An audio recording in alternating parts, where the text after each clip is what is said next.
Two teens in the time of Austen concern Mary Gosling and Emma Smith.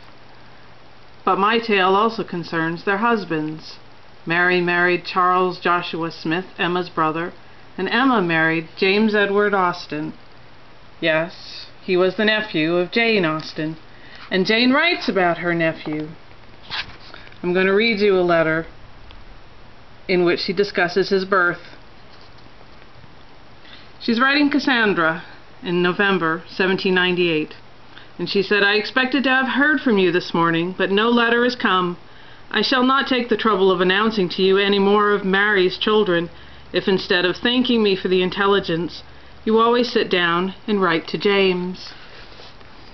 James was Jane's eldest brother,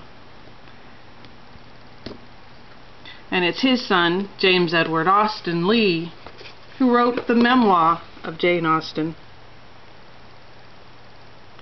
And this is, if I can pull it up,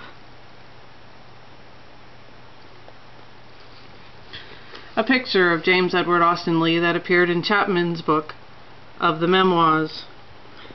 And it was to him that Jane Austen wrote one of her more famous passages. This was written in December of 1816 to her nephew. "By the by, my dear Edward, I am quite concerned for the loss your mother mentions in her letter.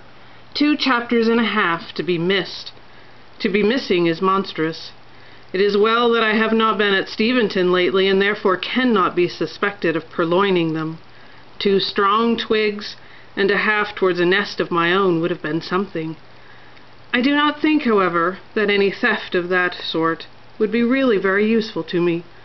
What should I do with your strong, manly, spirited sketches, full of variety and glow?